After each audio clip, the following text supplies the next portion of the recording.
Welcome to TOT Today. I'm Hawkeye the sports guy. And I'm Happy O'Day. Well, Happy and I are excited to be back with you all and to have a look at the upcoming season. Of course, the draft has changed everything, so we will use our expert analysis to help you make sense of it. Here is how it will work. Happy and I have split the workload. I will give you the good news side of the story and my partner will give the alternative viewpoint. That, my friends, is what we call good and balanced journalism. So let's get going. First up, the Banshees. John and Frank are said to be pretty happy about their draft, and why not? You have the big power bat and Anisette, outfield speed with Peters and Horgan, and quality balance in the order with Smith, Roach and Rose. Tony seems to have his knees back, and based on last year's stats this club could be hitting .600 right out of the gate. They look solid. Oh, they solid all right. About as solid as a house of cards. Let's face it, the best part of this team is that Harley Schumann has a cool name. That's it. What do you mean? You're supposed to give some baseball context about the team. I do the positives and you do the negatives, but baseball related. Right, I'm on it. The Banshees are like a bottle of Coke. Empty from the neck up. Let's move on. You are such an idiot. Okay, on to the Beer Brothers. This year's new addition to the league should be an exciting team with some real offensive upside.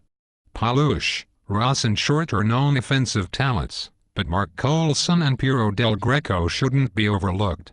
They quietly put together very good seasons last year with the stick, with both of them sitting at .550. There is even more on-base potential with the Killer Bees, Barlow and Bell. And Gary Hilliard is as consistent as they come. Once the table is set, you have Doyle there to cash the runners. Even their rookie Cordell looks good. The Beer Brothers are going to be amazing. If by amazing you mean they will smell like the water filtration at Coventry Park, then I agree. The Blue Jays have been short-circuited by having too many electricians on it. This team will be like the hydro in the country, erratic.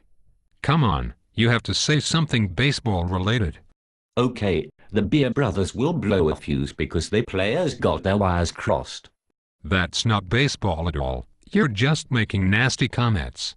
Let's move on to the Blue Jays. The Jays had a stellar inaugural season last year, and it would be tough for anyone to have expectations of a repeat. But Rod and Bo aren't just anyone. This team is vastly different than last year. In some ways there are more options because so many guys are capable of playing multiple positions.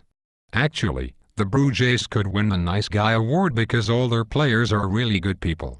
Except for Steve DeLand. Oh, I am only kidding. Steve is a great guy too. Generating runs won't be quite as easy as last year. However, the offensive changes will be made up for with excellent defensive potential. The Blue Jays may be closer to the middle of the pack this year, but expect them to be in every game and win at least their fair share. Did you say Bo and Rod? I thought I heard Bo and Luke. If they drafted Uncle Jesse and Cuter, they could have had the perfect Hazard County team. They should change the name to the Dukes, or maybe the General Lees. Did you do any research at all for this?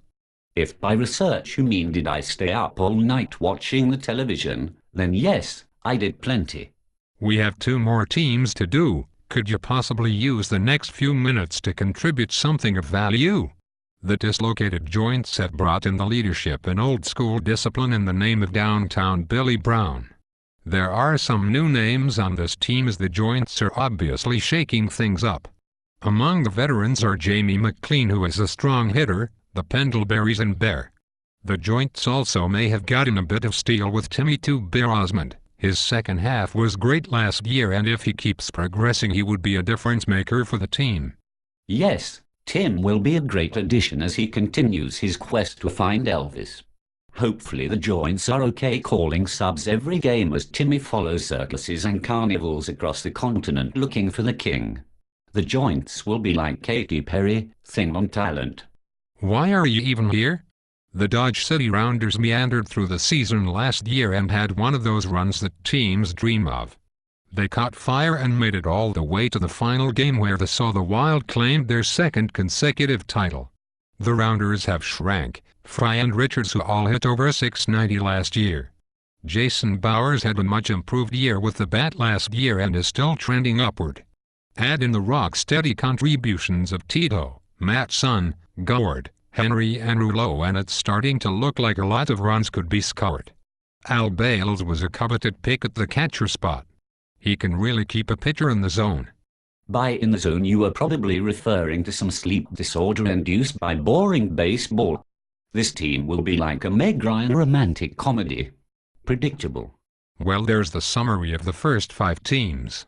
The Banshees look like an offensive dynamo. Doubtful. The Beer brothers are poised to repeat the dominance of recent first-year teams.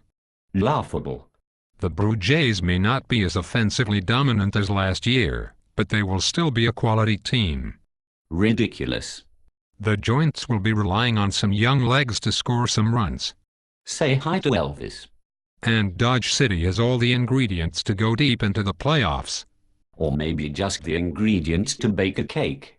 In a few days we will be back to look at the dog catchers, the Dusty Cleats, the Grizzlies, the Hot Tub Woodies, and the Hurtin' Units. Until then, have fun. I need a drink.